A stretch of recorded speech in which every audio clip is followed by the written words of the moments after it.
Continuing coverage on the power situation in this extreme cold.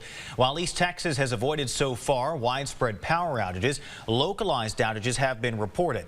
And when it comes to restoring electricity, power companies are facing a unique challenge in which circuits can be overloaded, leading to a secondary power outage.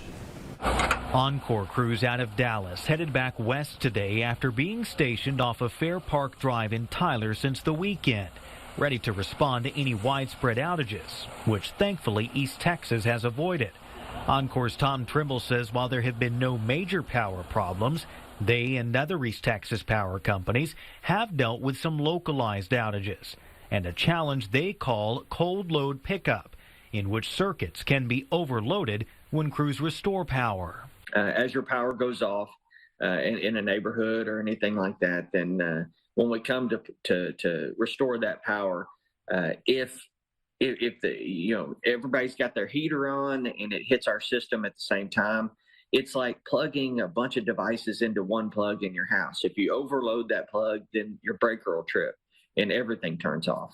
To help fight this problem, Trimble says if your power goes out, turn off your heater and unplug appliances, helping the power company avoid a secondary outage due to many devices being turned on all at once. We've been fighting a couple of these areas for the last few days, and what you do is you try to get the main line back on, and so you have to, and for lack of better example, is you have to unplug those extra things that are plugged into that outlet.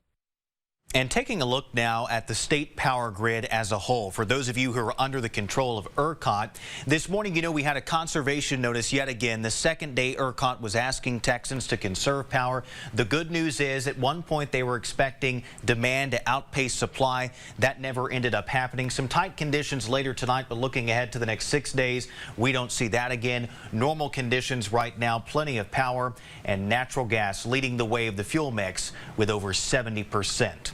Well, high power demand is prompting Panola Harrison Electric to ask their customers to please conserve power if safe to do so. That request came after power was blinking on and off for many Panola Harrison customers earlier this morning. That company has now rerouted 2 substations to a SWEPCO emergency feed in an attempt to lessen the power load.